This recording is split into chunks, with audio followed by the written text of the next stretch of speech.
Kami mengucap syukur dan terima kasih pagi hari ini kembali kami datang menghadap hadirat-Mu. Kami undang Engkau hadir di tengah-tengah kami, menjamah, mengurapi setiap kami yang hadir, dan kami mau menikmati Engkau pada pagi hari ini, dan kami siap memuji dan membesarkan nama Engkau. Biarlah setiap pujian yang kami naikkan boleh berkenan dan menyenangkan hati-Mu. Terima kasih Bapa, pimpin kami semua, sehingga kami semua mengalami kuasa urapan-Mu Bapa. Di dalam nama Yesus kami berdoa dan mengucap syukur. Haleluya. Amin. Amin. Amin. Haleluya.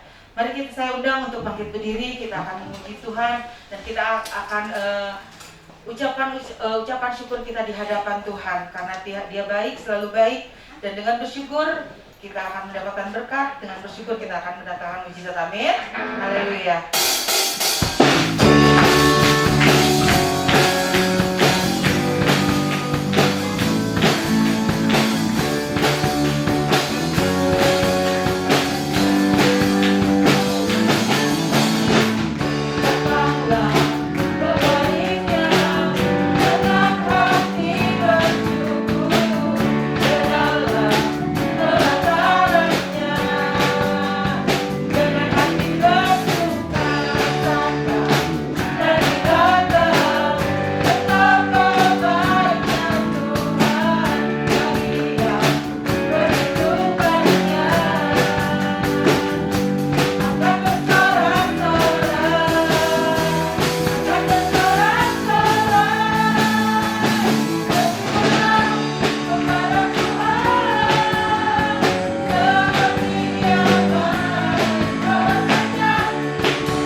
Dia adalah Raja, dia adalah Tuhan di atas hidup kita.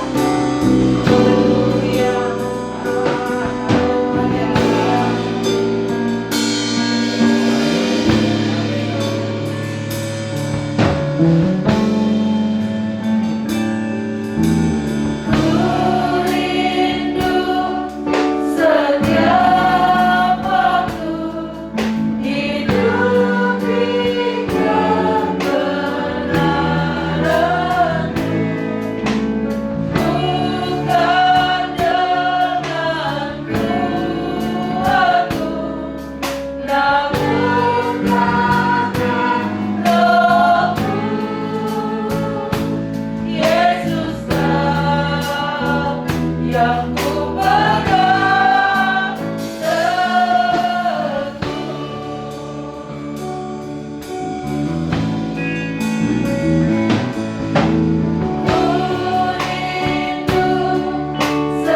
Bapa, kami mau menikmati berkat-Mu, kami mau menikmati firman-Mu, kami mau menikmati mujizat-Mu, kami mau menikmati kemuliaan-Mu, kami mau menikmati bersama dengan Engkau secara pribadi. Kami mau dan rindu tangan-Mu ada di atas kepala kami masing-masing, sehingga Engkau menyatakan kuasa-Mu, berkat-Mu, dan mujizat-Mu. Di dalam nama Yesus, kami menyerahkan pemberitaan firman ini, Roh Kudus dalam tangan Tuhan.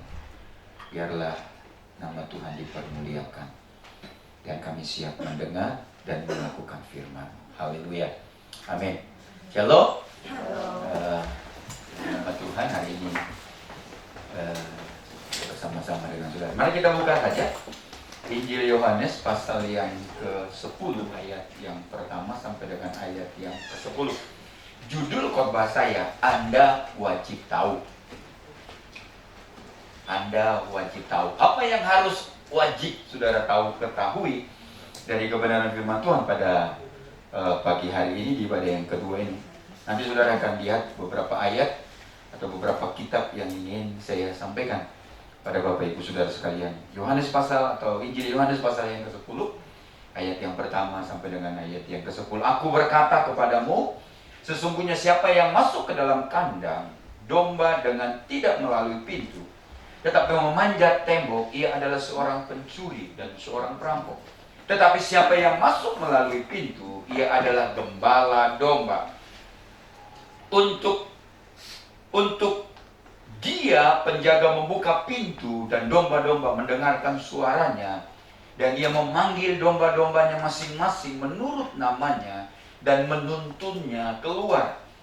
Jika semua dombanya telah dibawanya keluar, ia berjalan di depan mereka, dan domba-domba itu mengikuti dia karena mereka mengenal suaranya. Tetapi seorang asing pasti tidak mereka ikuti, malah mereka lari daripadanya karena suara orang-orang asing itu tidak mereka kenal. Itulah yang dikatakan Yesus dalam perumpamaan kepada mereka. Tetapi mereka tidak mengerti apa maksudnya. Ia berkata demikian kepada mereka. Maka kata Yesus sekali lagi, aku berkata kepadamu, sesungguhnya akulah pintu ke domba-domba itu. Semua orang yang datang sebelum aku adalah pencuri dan perampok, dan domba-domba itu tidak mendengarkan mereka. Akulah pintu. Barang siapa masuk melalui aku, kata Yesus, ia akan selamat, dan ia akan masuk dan keluar dan menemukan padang rumput. Ayat 10, pencuri datang hanya untuk mencuri dan membunuh dan membinasakan. Aku datang supaya mereka mempunyai hidup dan mempunyainya dalam segala kelimpahan. Yang pertama yang saudara harus bisa menjadi catatan buat saudara hari ini, apa yang wajib kita harus ketahui. Pertama, saudara-saudaraku, yang wajib dan harus kita ketahui bersama-sama adalah, saudara-saudaraku, penderitaan saya, penderitaan saudara adalah penderitaan Allah juga. Itu harus saudara paham. Jadi penderitaan Anda adalah penderitaan Allah. Mungkin saudara kaget gitu, tapi saya akan beritahukan kepada saudara apa maksud dari poin yang pertama ini. Untuk bisa menjelaskannya, kita coba buka kitab Mazmur pasal yang ke-23 ayat yang keempat. Sekalipun aku berjalan dalam lembah kekelaman, aku tidak takut bahaya, sebab dikatakan engkau besertaku. Gadamu dan tongkatmu itulah menghibur aku. Dikatakan sekalipun, Daud mengatakan, sekalipun aku berjalan dalam lembah kekelaman, aku tidak takut bahaya. Kenapa? Mengapa? Karena Daud mengatakan sebab Allah yang merupakan gembalanya itu beserta dengan dia. Di mana? Di dalam lembah kekelaman itu sendiri. Dia ada di sana bersama-sama dengan Daud ketika Daud mengalami apapun. Jadi saudara-saudaraku, yang pertama yang harus Anda ketahui adalah penderitaan kita adalah penderitaan Allah juga. Daud berkata, di dalam lembah kekelaman Allah bersama dengan dia. Daud berkata, di dalam lembah kekalahan Allah tetap bersama dengan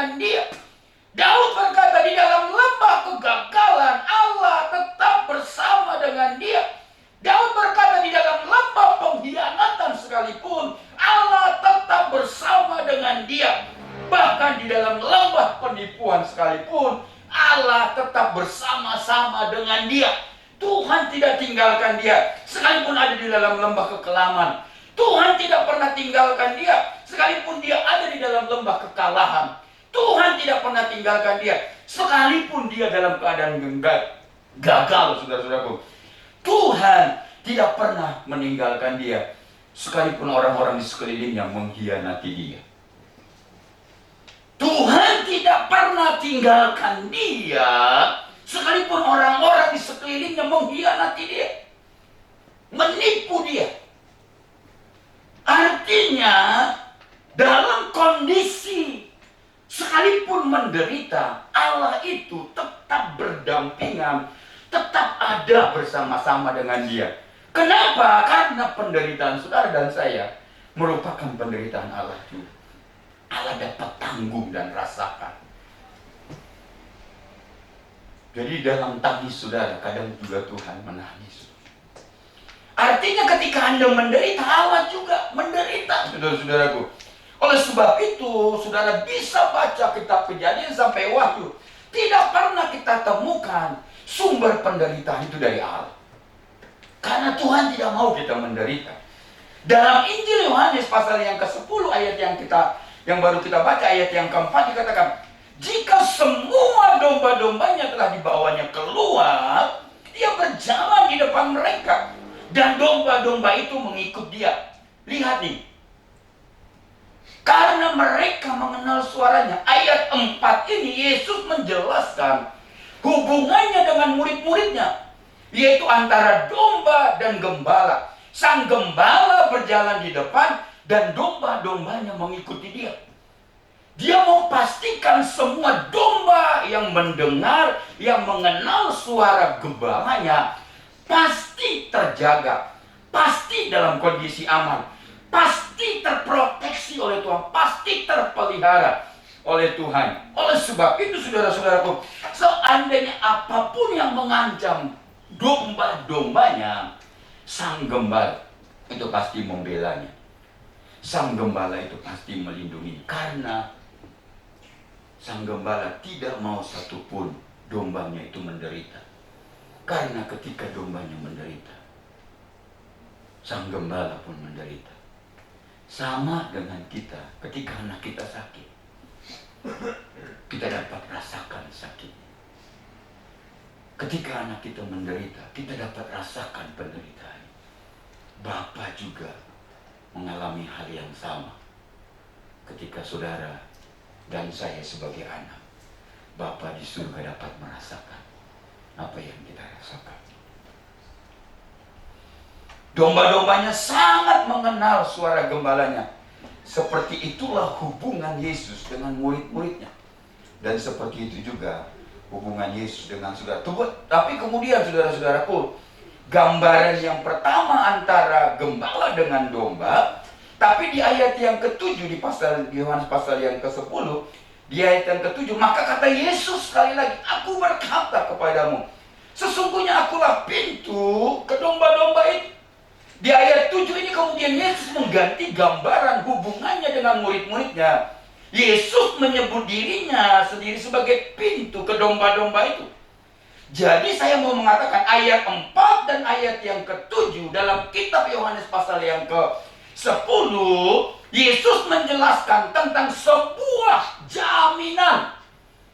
Jadi ayat 4 dan ayat yang ke-7 sedang menjelaskan kepada semua domba-domba yang mengikuti dia, kepada semua domba-domba yang mengenal suaranya, bahwa semua domba-domba itu ada jaminan dari Tuhan.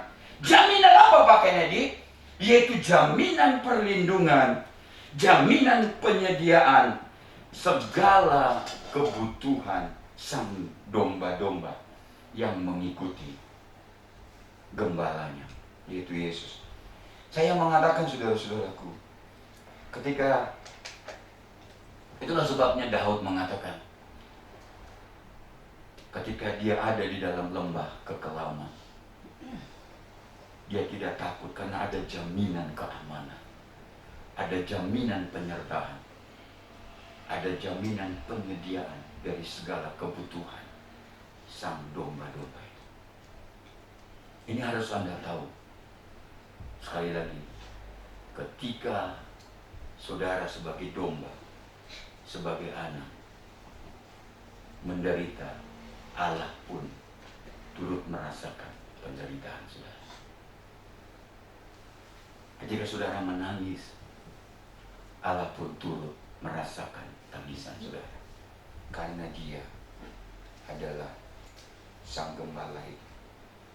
Jadi Injil Yohanes pasal yang ke-10 ayat 4 dan ayat 7 merupakan jaminan ketika saudara jadikan Dia gembala, ketika saudara mengikuti Dia, ketika saudara bersama-sama dengan Dia, Dia memberikan sebuah gambaran tentang gembala dan pintu. Itu berbicara tentang jaminan keamanan, itu berbicara tentang jaminan keselamatan, itu berbicara tentang jaminan perlindungan dari Allah di masa-masa yang sangat susah ini, di masa-masa yang tidak jelas ini, saudara-saudaraku, di masa-masa yang saudara melihat begitu cepat perubahan-perubahan zaman ini. Tetapi ketika anak-anaknya terancam, sang gembala itu memberi jaminan keamanan. Sang gembala itu memberikan jaminan keselamatan. Sang gembala itu memberikan jaminan perlindungan. Jadi ketika Anda datang di pintu, Anda tidak hanya diselamatkan, tetapi Anda aman dalam perlindungan Tuhan. Ketika Anda pergi keluar dari pintu ke padang rumput, dikatakan Anda akan terpelihara dan dipuaskan oleh Allah. Karena Dia sang gembala dan Dia juga pintu untuk domba-domba itu. Baca ayat yang ke-10, saudara-saudaraku. Dikatakan pencuri datang hanya untuk mencuri dan membunuh dan membinasakan. Aku datang supaya mereka mempunyai hidup dan mempunyainya dalam segala kelimpahan. Saya mau katakan, ingat, Tuhan Yesus Kristus yang merupakan gembala kita, bukan pencuri yang suka menyakiti kita. Ayat 10 bagian A mencatat, justru di masa-masa kekelaman, justru di masa-masa kekalahan, justru di masa-masa kegagalan, justru di masa-masa kegelapan, pencuri itu justru datang untuk merampok saudara, merampok kita, membunuh dan membinasakan kita. Tetapi justru Allah di dalam masa-masa seperti itu, Dia datang untuk memberi kelimpahan. Dia datang untuk memberi pertolongan. Dia datang untuk memberi perlindungan. Dia datang untuk memberi kenyamanan dan keamanan. Beda, saudara-saudaraku. Kita beberapa kali salah menanggapi betapa baiknya Tuhan. Saya katakan, justru ketika kita jatuh, iblis itu datang untuk menghancurkan kita, membuat kita tidak bisa lagi berdiri. Justru ketika kita dalam keadaan terpuruk, iblis datang merampok, membunuh dan menghancurkan kita, supaya kita hancur sekalian. Tetapi dikatakan, saudara-saudaraku, tetapi sang gembala itu,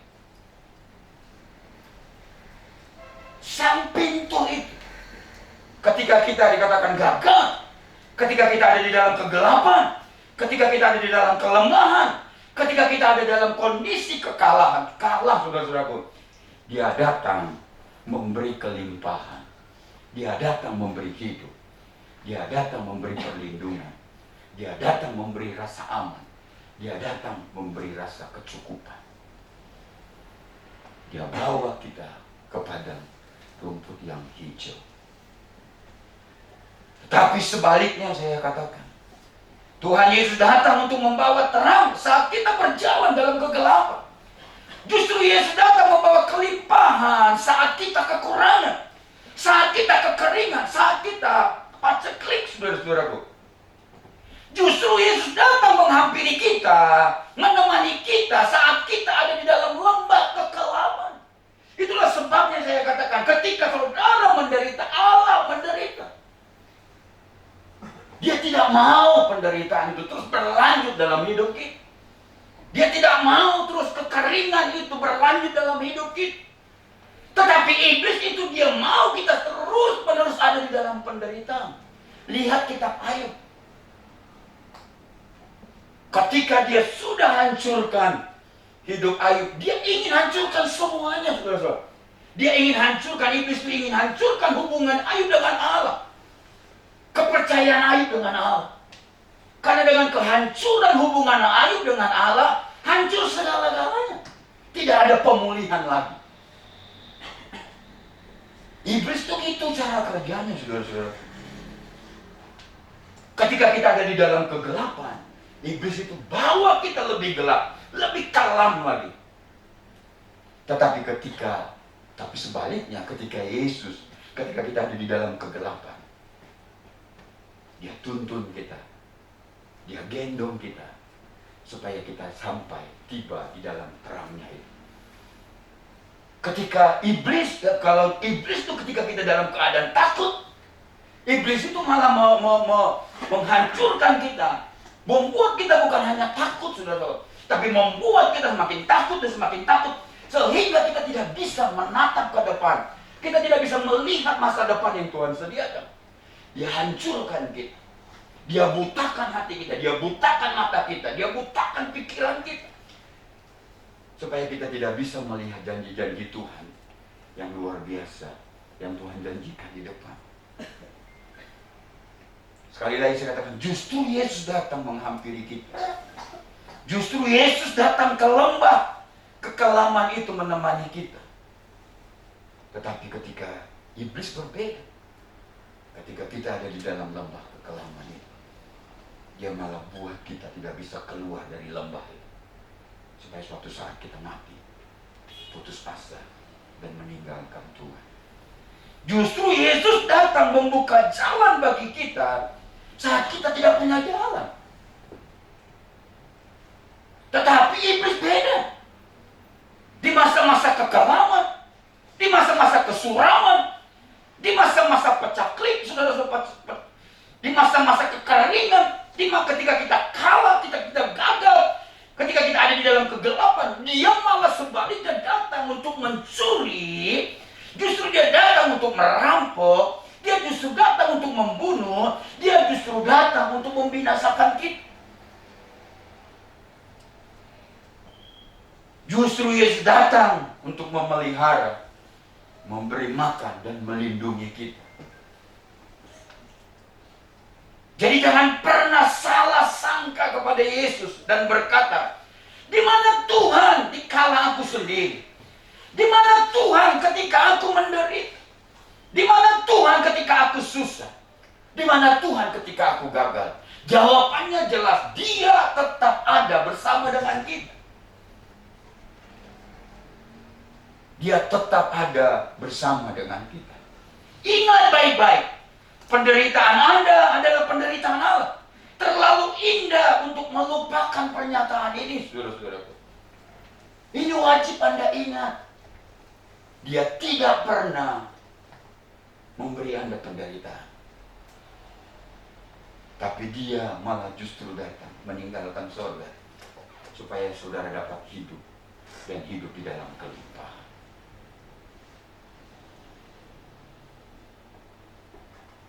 Yang kedua, apa yang wajib Anda harus tahu? Yang pertama, penderitaan Anda adalah penderitaan Allah. Dia tidak pernah merancang rancangan kecelakaan, rancangan penderitaan, dan juga rancangan yang tidak membawa Anda kepada damai sejahtera. Yang kedua, yang perlu Anda ingat dan wajib Anda ingat adalah Allah mencari orang yang mencari Dia. Dalam Mazmur 51 ayat 8, sesungguhnya engkau berkenan akan kebenaran dalam batin, dan dengan diam-diam engkau memberitahukan hikmat kepadaku, kata Daud. Mazmur 63, saudara lompat. Mazmur 63 ayat yang kedua, ini pengalaman Daud. ketika dia ada di padang gurun Yehuda. Dia katakan, ya Allah, Engkaulah Allahku. Aku mencari Engkau. Jiwaku haus kepadamu. Tubuhku rindu kepadamu. Seperti tanah yang kering dan tandus, tiada berair. Daud tahu, saudara-saudara, apa yang paling diinginkan oleh Allah dari hidupnya. Seharusnya juga kita tahu apa yang paling diinginkan oleh Allah dari hidup kita masing-masing. Daud mengatakan yang paling diinginkan oleh Allah dalam hidup saudara dan hidup saya adalah hati yang mencari Allah. Tetapi kalau saudara baca, bandingkan Mazmur pasal yang ke-38, ayat yang ke-14 dan ayat yang ke-15 saya bacakan. Tetapi aku ini seperti orang tuli. Aku tidak mendengar, seperti orang bisu yang tidak membuka mulutnya. Ya, aku ini seperti orang yang tidak mendengar, yang tak ada bantahan dalam mulutnya. Dari ayat yang ke-14 dan ayat yang ke-15 ini, pemazmur mengatakan bahwa penyebab utama kegagalan seseorang untuk mencari Allah adalah hati kita terjebak kepada mati rasa. Padahal kita katakan, Daud katakan, yang paling diinginkan oleh Allah, yang paling dirindukan oleh Allah, yang paling diharapkan oleh Allah dari diri kita masing-masing adalah hati yang mencari Allah. Tetapi yang paling menghambat kita untuk memiliki hati yang mencari Allah adalah mati rasa. Ayat 14 dan 15 dikatakan dari kitab Mazmur 38 itu. Pemazmur berkali-kali mengeluh tentang kematian rasa yang dialaminya. Pemazmur mengatakan, kita melihat tetapi tidak dapat merasakan. Kita melihat kesusahan orang lain, tetapi kita tidak dapat merasakan penderitaan mereka. Beda dengan Tuhan. Tuhan melihat penderitaanmu dan dia dapat rasakan penderitaanmu. Jadi salah satu musuh hati untuk mencari Tuhan adalah mati rasa. Kita perhatikan namun kita tidak mendengar, seperti orang tuli, dikatakan di ayat 14-15 dari kitab Mazmur 38. Kita bicara namun tidak didengar. Telinga kita tidak dapat mendengar, mata kita tidak dapat melihat. Kenapa? Ini contoh kasus dari seorang yang mati rasa, yang hatinya mati rasa. Padahal saudara-saudaraku, mencari Tuhan itu berhubungan erat dengan memperhatikan, berhubungan erat dengan melihat, berhubungan erat dengan mendengar, berhubungan erat dengan apa? Merasakan kehadiran Tuhan. Saya mau katakan saudara-saudaraku, Tuhan kita tidak seperti lampu lalu lintas yang ada di sudut perapatan-perapatan yang sering kita lalui. Lampu itu selalu ada di sana setiap hari. Lampu itu tetap ada di sana apakah kita memperhatikan dia atau tidak. Apakah kita memperhatikan lampu itu atau tidak, dia tetap tidak peduli dengan kita. Tetapi Allah beda. Dia tidak seperti lampu lalu lintas. Kita mau noleh dia, kita mau perhatikan dia, kita mau lihat dia, dia tidak peduli. Dia tetap ada di sana. Tuhan kita tidak bisa diperlakukan seperti lampu lalu lintas. Kita harus mendengarkan dia. Kita harus memperhatikan dia. Kita harus datang kepada dia. Kalau saudara nggak memperhatikan dia, saudara tidak mendengarkan dia, saudara tidak datang kepada dia, dia tidak seperti lalu lintas, tidak peduli dengan kita. Kalau saudara nggak datang, dia nggak bisa ngapa-ngapain. Kalau saudara tidak memperhatikan firman-Nya, dia juga tidak bisa melakukan apa. Saudara harus memberi respon, jangan mati rasa. Ketika saudara dengarkan firman Tuhan, telinga kita mati rasa. Sehingga setiap firman yang didengar itu tidak pernah turun sampai ke hati kita. Setiap hukum-hukum Allah yang mengatakan jangan lakukan ini, jangan perbuat itu. Telinga kita mati rasa, sehingga apa yang kita dengar tidak pernah turun sampai ke hati kita. Tuhan butuh respon dari kita. Dia bukan seperti lalu lintas, lampu lalu lintas. Kita nggak responi apapun dia, tetap dia menyala. Dia tidak peduli. Perlu respon dari telinga kita. Perlu respon dari mulut kita. Perlu respon dari hati kita. Perlu respon dari mata kita. Acap kali kita memperlakukan Tuhan sama seperti lampu lalu lintas. Kita menganggap dia tidak akan tahu. Kita menganggap dia tidak akan merespon apa-apa ketika kita tidak peduli dengan dia. Hari ini Tuhan ajarkan kepada yang perlu engkau ingat, wajib engkau ingat, bahwa Allah mencari orang yang mencari dia. Cara mencari dia ada respon dari kita. Jangan di akhir-akhir ini ada begitu banyak manusia itu yang mati rasa.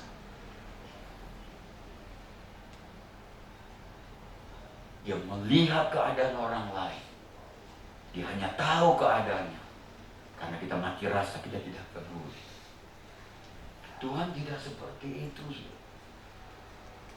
Ketika dia lihat keadaan kita, di poin yang pertama tadi, ada di dalam lembah dasar yang paling dalam dan menakutkan. Justru dia turun untuk menemani kita. Justru dia tidak ulurkan tali untuk mengangkat kita. Mengapa? Malah dia justru turun di dalam lembah yang paling gelap dan dalam ini. Mengapa, saudara? Supaya sang domba tahu bahwa gembala beserta dengan dia. Kalau dombanya merasakan rasa takut, dia tahu perasaan itu. Dia tahu kondisi sang domba. Dia justru turun, menuruni tebingnya, menemani sang domba selama hanya di dalam lembah kelaman itu. Tuhan mencari orang yang mencari dia. Tuhan mencari orang yang merespon dia. Tuhan mencari orang yang memperhatikan ketika dia bicara. Tuhan mencari orang yang mentaati perkataannya. Tuhan mencari orang yang memang tunduk, percaya sepenuhnya kepada dia. Saudara, jangan mati rasa di masa-masa COVID-19 ini. Saudara harus perhatikan satu dengan yang lain. Kita satu tubuh di dalam Kristus. Penderitaan si A menjadi penderitaan kita. Tahu penderitaannya dan sebenarnya kita bisa tolong dia. Tapi karena kita mati rasa, kita tidak tolong apa-apa. Kita hanya mengatakan berdoa saja. Padahal Tuhan katakan, kamu harus tolong dia. Saudara-saudaraku yang dikasihi Tuhan, Tuhan jangan perlakukan dia seperti lampu lalu lintas. Ketika dia berfirman, saudara tidak mendengarkan dia. Ketika dia berfirman, saudara tidak memperhatikan dia. Ketika Tuhan katakan, cari wajahku, saudara tidak datang kepada dia. Malah justru meninggalkan dia. Tetapi hari ini, katakan, salah satu cara yang paling hebat, yang paling mujar adalah ketika kita memperhatikan, melihat, mendengar, dan merasakan apa yang dikatakan, difirmankan oleh Tuhan kepada saudara dan saya. Tuhan Yesus memberkati kita.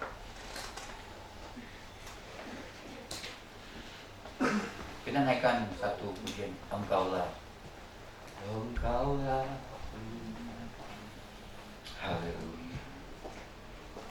Ada dua yang wajib Anda ketahui. Yang pertama tadi, penderitaan Anda adalah penderitaan. Yang kedua, wajib Anda ketahui bahwa Allah mencari orang-orang yang mencari Dia. Tuhan Yesus memberkati kita. Kita naikkan pujian ini. Mari saudara berdiri bersama.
Berapa kali kita salah sangka kepada Tuhan Yesus, selalu berkata, di mana Tuhan dikala aku sedih, di mana Tuhan dikala aku menderita, di mana Tuhan di saat-saat aku susah, di mana Tuhan saat-saat aku gagal. Sepertinya aku menghadapinya sendiri. Sepertinya Tuhan jauh. Sepertinya Tuhan tinggalkan. Selalu kata seperti itu. Tapi hari ini Tuhan beritahu kepada engkau, ketika engkau susah, kesusahanmu adalah kesusahan Allah. Sama seperti seorang ayah melihat anaknya susah. Ayahnya susah. Ketika anak mengalami penderitaan, ayahnya menderita. Tidak ada ayah yang baik. Ketika anaknya susah, dia tertawa. Dia malah mengatakan, puji Tuhan anakku susah. No, itulah yang Tuhan lakukan. Ketika engkau susah, Tuhan susah. Ketika engkau menderita, dia menderita.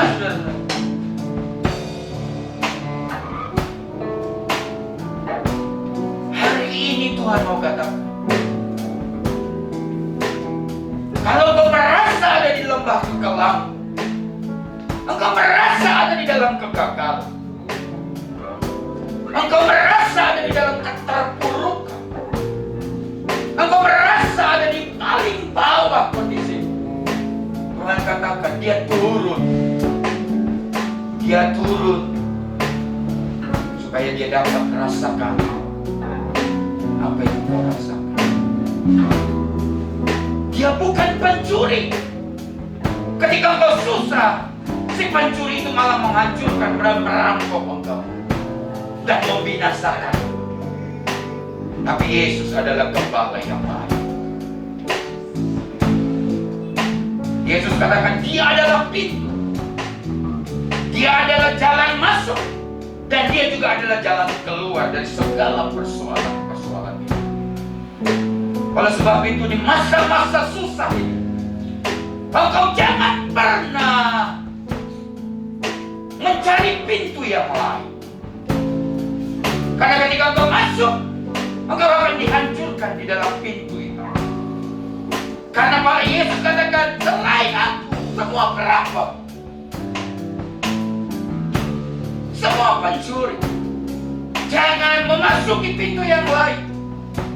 Di masa-masa pandemi ini, masuklah di dalam pintu, yaitu Yesus Kristus. Ketika engkau keluar, dia pastikan engkau mendapati padang gurun yang hijau sebagai domba-domba untuk mencukupkan semua kebutuhan. Dia adalah domba yang menghibur ketika engkau dalam suka ataupun duka.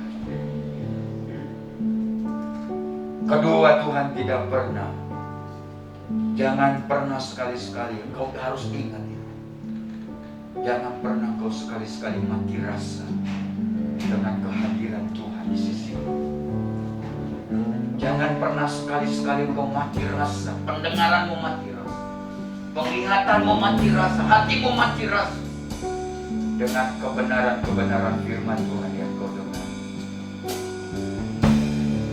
Hari ini saudara-saudara, saya tidak minta engkau mengangkat tangan. Hari ini saya mau beritahukan, sebelum engkau keluar, pastikan jangan pernah kau salah sangka kepada dia. Dan kedua, pastikan bahwa engkau masuk di pintu yang benar. Kalau engkau masuk dalam pintu yang benar, masuk dan keluarmu diberkati oleh Tuhan.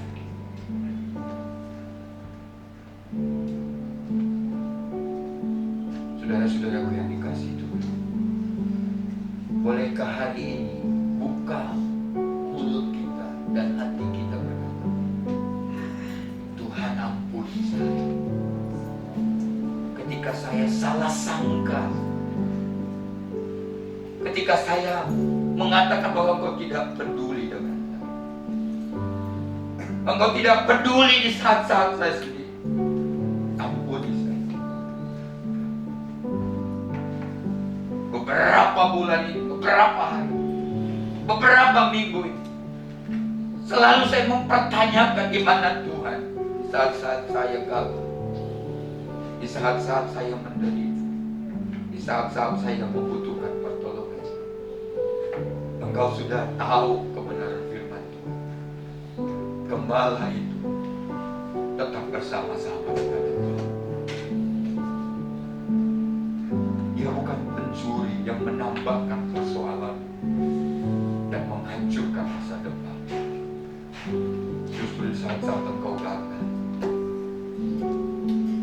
di saat-saat engkau tidak berdaya, justru dia menggendong engkau seperti domba. Dia mengangkat pundaknya sang gembala dan dia biarkan engkau beristirahat untuk mengumpulkan tenaga melanjutkan perjalanan iman ini. Itulah yang dia lakukan. Engkau harus ingat ini. Oleh sebab itu saudara-saudaraku, bolehkah engkau jujur hari ini? Katakan, Tuhan, tadinya aku tahu penderitaanku adalah penderitaan, kesusahanku adalah kesusahan, tangisku adalah tangismu, masalahku adalah masalah. Dan aku tahu ini bukan bersumber dari Engkau. Bolehkah engkau jujur hari ini, saudara? Saya tidak minta kau angkat tangan, tidak minta kau datang ke depan, tapi responi hari ini. Jangan mati rasa, jangan berkata ini bukan untuk, ini buat untuk saya dan untuk saudara. Jangan jadikan Tuhan seperti lampu merah, lampu lalu lintas yang di perapatan-perapatan yang sering saudara ketemu. Saudara tidak peduli, dia juga tidak peduli. Tuhan tidak bisa perlakukan saudara. Saudara harus peduli dengan dia. Saudara harus datang, saudara harus tatap, saudara harus katakan sesuatu kepada dia. Karena Tuhan kita adalah Allah yang hidup. Kita naikkan refnya sekali lagi, saya mau berdoa buat saudara. Tapi datang dengan jujur. Engkaulah Tuhan, Engkaulah Raja. Berdaulat atas hidupku.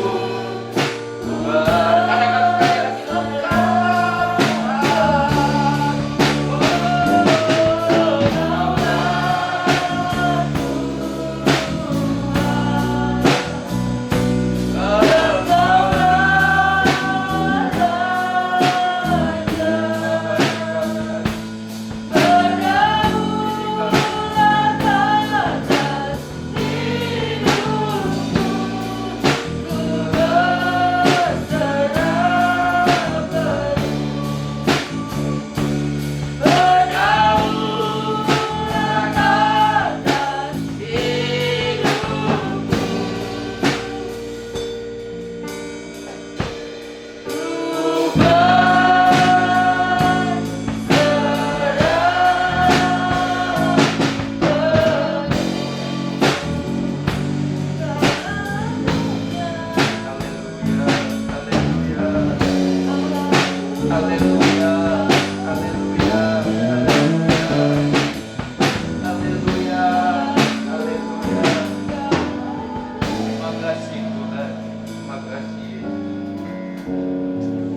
kami sudah mendengarkan firman. Kami sudah mendengarkan semua isi hati-Mu.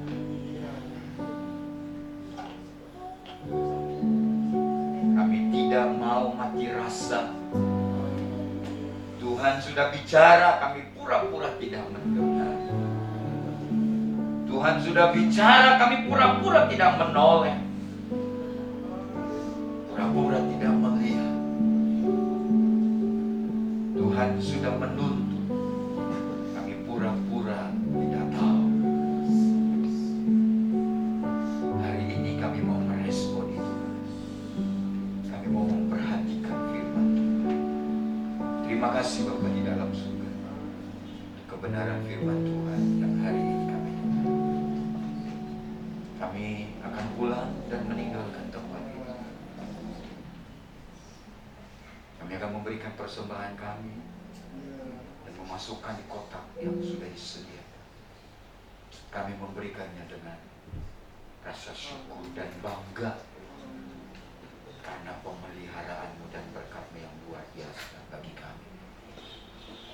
Dan apa yang Kau janjikan bahwa selalu baru yang Kau beri dan sediakan buat kami, itulah yang kami nikmati selama ini. Makasih Bapa di dalam surga. Saudara-saudaraku, Tuhan akan memberkati usaha dan bisnis. Tuhan akan memberkati rumah tanggamu dan anak-anak. Tuhan akan memberkati pelayananmu, pekerjaanmu.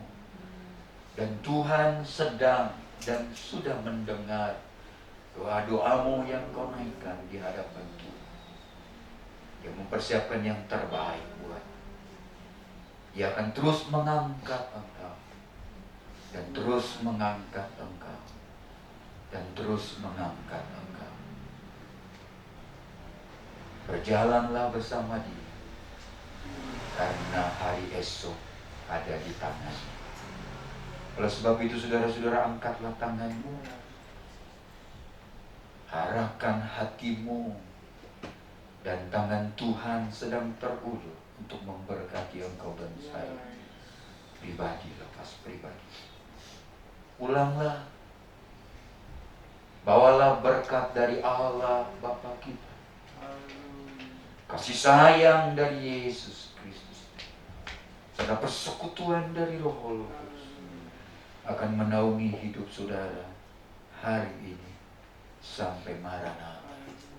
Haleluya. Mari kita yang percaya katakan amin. Tuhan memberkati.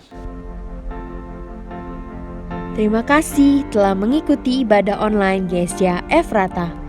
Untuk persembahan umum dan persepuluhan dapat ditransfer melalui rekening BCA dengan nomor rekening 1763 013344 atas nama Gereja Sidang Jemaat Allah. Untuk memudahkan pencatatan bendahara gereja, sangat membantu sekali jika setiap persembahan dibedakan dengan cara sebagai berikut. Untuk persembahan umum, berikan angka 1 pada digit terakhir nominal. Contoh, 20.000 1. Untuk persepuluhan, berikan angka 2 pada digit terakhir nominal. Contoh, 20.000 2. Jangan lewatkan ibadah online di channel GSJA Efrata selanjutnya. Dan jangan lupa subscribe dan aktifkan notifikasinya. Selamat bergabung di keluarga GSJA Efrata. Terima kasih sudah beribadah bersama kami. Tuhan Yesus memberkati.